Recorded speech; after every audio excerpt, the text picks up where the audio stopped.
This movie to me felt like if you took the inner workings of like somebody's darkest inner thoughts, all of their regrets, their dreams, and somehow you pulled that out of their head and put it on screen to where in context, everything to him that's happening around him feels so real. And I don't think if you need to know every aspect of like what is exactly real and what's in his head. Sometimes it's kind of hard to decipher what's real, what's a dream, what's a metaphor, but it all goes back to the way he views the world. He's scared of everything. So is Ari Aster okay? Like, does somebody need to check on this dude? I don't know, man. That's crazy. Holy shit. I don't know what I just watched. It was Ari Aster telling us that testicular cancer runs in his family.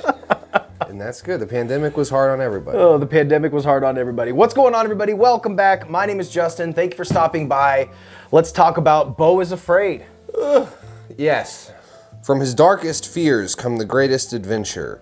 A paranoid man embarks on an epic odyssey to get home to his mother. So that was Do you think that's accurate? That's a different log line. If you remember, they were trying to hide everything about what this movie was so much. Not hard to do. They didn't. I remember for the longest time, the description of the movie was like a decade spanning journey of an entrepreneur. I knew going into this that I was expecting something different from Ari Aster. I don't think I had any clue as to how like bizarre and abstract and surreal this movie was. Yeah.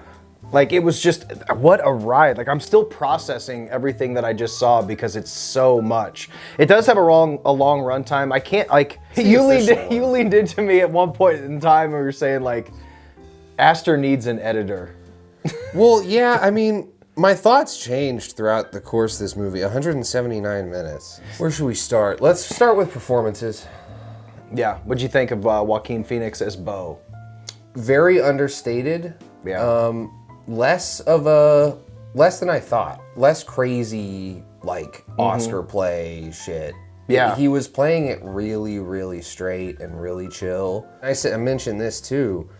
For anyone who's seen Inherent Vice, the same criticisms came on that movie that I'm positive. I haven't seen any reviews of this movie yet. I see 3.7 on Letterboxd, which is cool. But Paul Thomas Anderson and his film Inherent Vice, which I don't know the numbers, but I've never seen that. It was one. kind of a bomb. Like, it's not what you think of when it's like, what's his best? Yeah.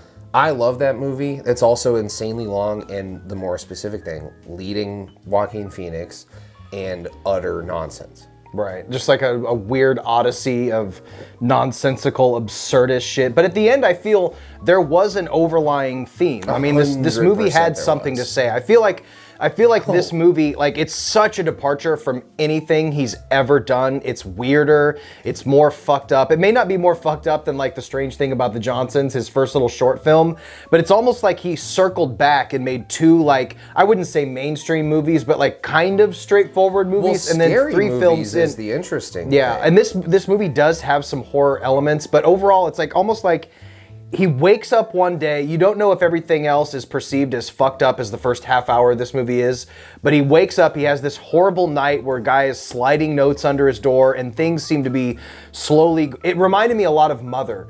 Darren Aronofsky's Mother, where all of a sudden everything is happening all at once. Murder in the streets, utter chaos, and all he's trying to do is something very simple like get on a plane. It all starts with him getting ready to leave to catch a plane, and then somebody steals his keys and his bag, and then from every turn, every time he turns his head, every time he moves, it's another crazy obstacle, and consolidated in the first like 30 to 45 minutes, it does not stop. The movie it's just relentless, and then it slows down. It still doesn't really make any sense right off, but it kind of slows down into a little bit of a story. It's such a bizarre movie. It is very bizarre.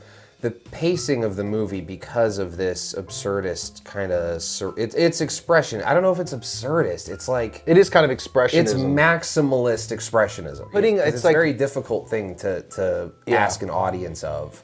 Especially when you've built up these two movies that are kind of already hailed as modern classics and like indie movies that broke through to some sort of wide audience. Like, to make Beau is Afraid is a really bold statement, and frenetic. It is consistently Ari Aster from what we've seen of him. Yeah. His taboo, the way he kind of plays with taboo subjects while still remaining very kind of poppy. Yeah, having a pop appeal, you know? It still had comedic elements. This movie to me felt like if you took the inner workings of like somebody's darkest inner thoughts, all of their regrets, their dreams, and somehow you pulled that out of their head and put it on screen to where in context, everything to him that's happening around him feels so real.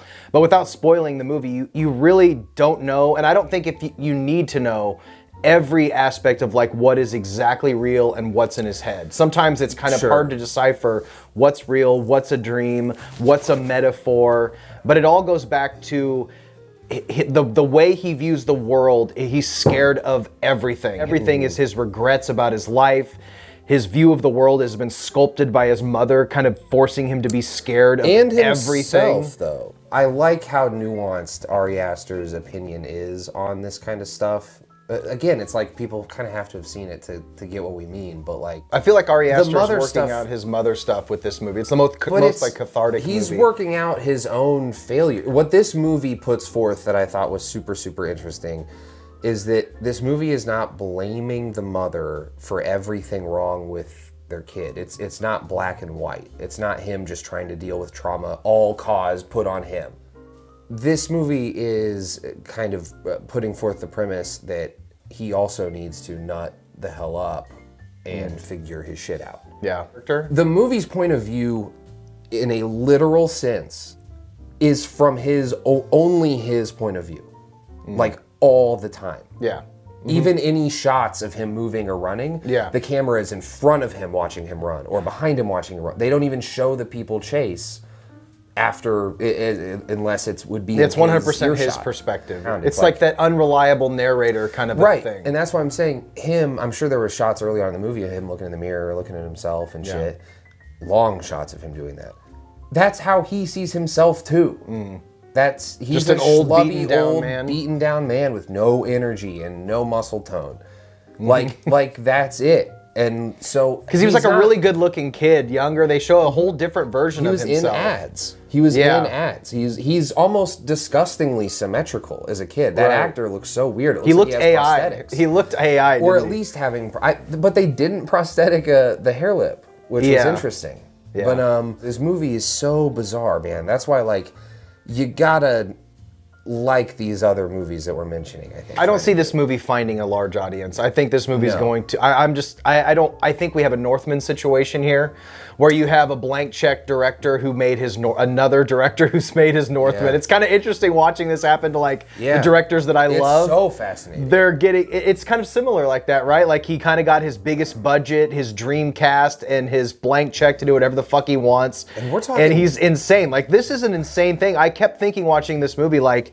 And I know I said it in the intro kind of jokingly, but I'm wondering, like, is this dude okay? Like, to make a movie like this at the prime of your career is wild, dude. It is wild. I don't think it's a nuclear bomb on his career, though. I think it's I mean, I like The Northman, too. Like, but no, comparing those are so one-to-one, too, man. This movie is going to alienate... I would say an even split, maybe even like a 60-40 split. Maybe 40% of the audience is going to respond to this movie. It's just a lot of movie, a lot of weird shit. The length kills it. I think if this was and there's no plot. There's nothing that he goes from one room to another and one scenario to another, but it doesn't really tell. It kind of tells a cohesive story, but it's just so out there. People like Big Fish. Yeah. That had a lot more sentiment, though. Super. I know, that's but a lot more good saccharine entry point to surrealist filmmaking. It's like, wait, so the giant wasn't a giant the whole time? It was actually like a tall person? If Lars von Trier did Big Fish or something like that. Yeah. I mean, it's you just gotta watch it as, I mean, it's like Mother, dude. I don't know why I keep comparing it to shit. It's just I don't want people to watch this movie and think it's a bunch of bullshit. Because it has those themes of Mother. It's a guy fighting his being, he didn't have a dad, so it was just him and his mom. So it is a guy working out his relationship with his mother.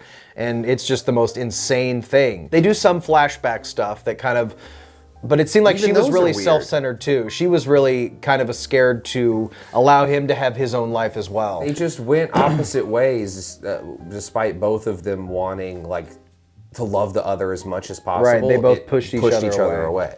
So what's your overall take on this? I know it's a lot to process. I feel like, I don't know if this is a just movie got back. we just watched it, so this is a little rambly. It's because we're kind of just figuring this shit out after a first watch. But I don't know how many times I'd revisit this. It doesn't have that, to me, it doesn't have that immediate classic aspect. Like Hereditary, Midsummer seem like instant classics to me. This one's definitely going to have to grow on me. If I had to give it a little letterboxed review, I'd probably give it 3. Probably 3 out of 5. Wow. Yeah, Okay. is that lower than you thought it might be? Yeah, I'd give it about 3.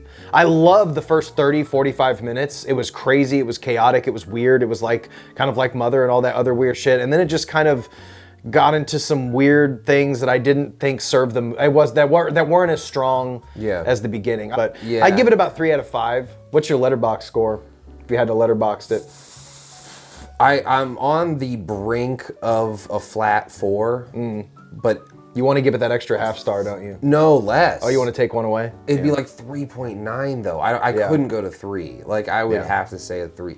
3 just feels too low in my head. So like 3.9, I would say, because it achieves its goal. It's so consistent. It's nothing like Midsummer, and it's nothing like Hereditary except the family drama. That's it. That's all it shares. There are some kind of scary horror moments, but this is a drama. It's unsettling. It's not really a drama. I mean, it is.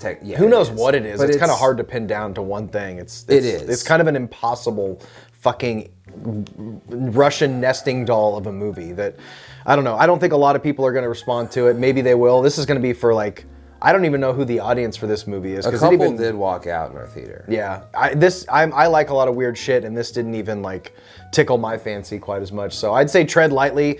If you have, I don't know. I would almost say, and I hate to say this, I mean, see it in the theater if you're a massive Ari Aster fan. Otherwise, I think you could probably wait till it comes on streaming and check it out.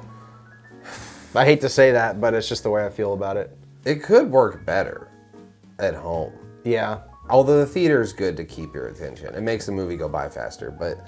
This thing's playing in IMAX. I saw it's playing in some IMAX 4D, theaters, so 4XD. One good thing he did do with all those weird sequences and those like more experimental sequences is they were woven into the movie pretty seamlessly to where it was kind of hard to tell. Like you'll get to a weird sequence, and you're like, how did we get here?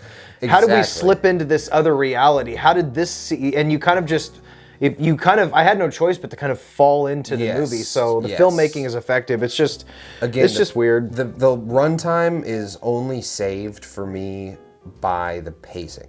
Yeah, there's always something going on. That's for sure. Oh, it's insane. I mean, the writing of this movie, plot-wise, like, it's such a yes and movie. It's like a bunch of schizophrenic improv people just wrote a script. It's so bizarre. He turns on the bath, then the water goes overflows, in here, but then a note comes in, then this falls down, then a door breaks in, then somebody... It's just like that chaotic scene in Mother. So I'll definitely rewatch it.